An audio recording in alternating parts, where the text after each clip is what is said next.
for North Korea to become a military power in the region, both nuclear power and conventional weapons as it is today.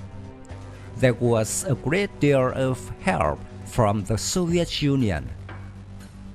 As early as the 1960s, North Korea leader Kim Il-sung introduced a military-first policy, Army First. That means seeing the military as the central pillar of North Korea. Therefore, North Korea concentrated resources on building the army in terms of both size and equipment.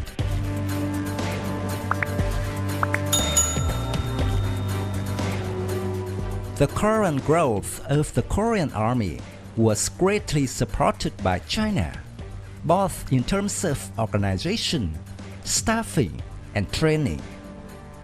But it is true that the military power of North Korea today was built on the foundation mainly of weapons and military equipment of the Soviet Union.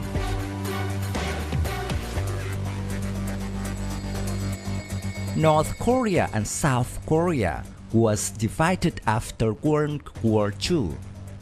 This was the result of the division of interests between the victorious nations, namely the US and the Soviet Union.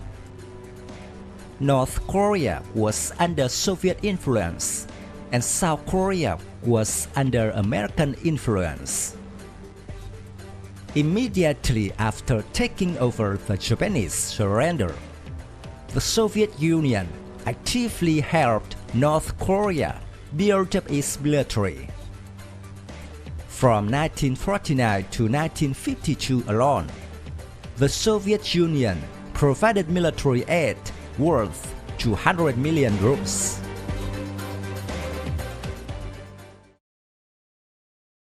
The first Soviet military aid to Korea included 37 T-34 tanks, tens of thousands of infantry guns and mortars, Il-10 and Yak-9 fighters, and several different types of artillery.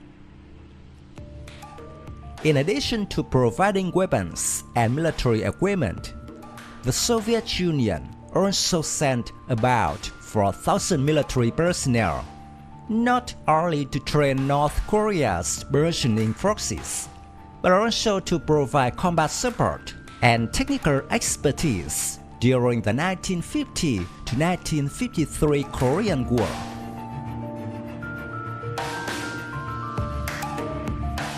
After the Korean War ended, the Soviet Union also entered the era of Khrushchev leadership. Soviet military and technological transfers to North Korea continued in the middle 1960s and middle 1980s. North Korea received from the Soviet Union more than 1,000 T-55 main battle tanks, as well as a license to manufacture T-62 tanks.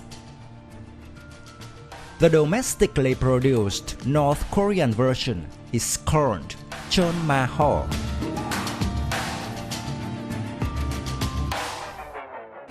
When the Soviet Union was about to collapse, North Korea was able to switch to domestic production. Soviet legacies continue to be present in Pyongyang's defense industries. North Korea's current Pokpongho main battle tank evolved from designs such as the Soviet T-62 and T-72 tanks, and even the newer Russian T-90 main battle tank.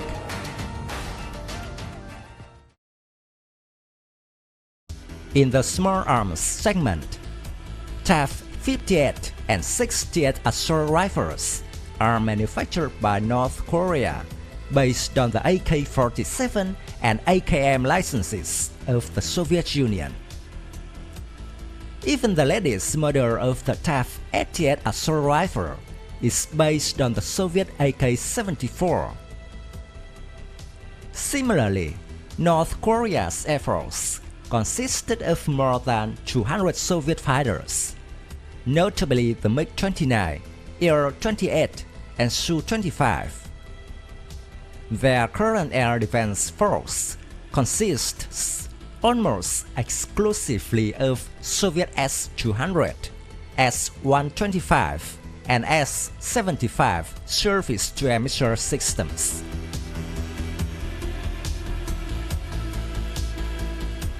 It can be affirmed that the defense of the North Korea was not only built from the foundation by the Soviet Union, but also directly transferred military technology from the Soviet Union over a period of half a century. Currently, many Soviet weapons still the mainstay of strength in the Korean army.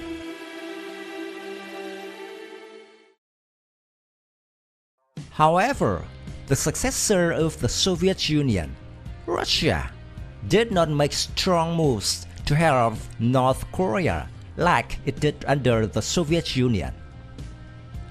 In the 21st century, the role has fallen to China, and China is increasingly active in asserting its geopolitical interests in East Asia.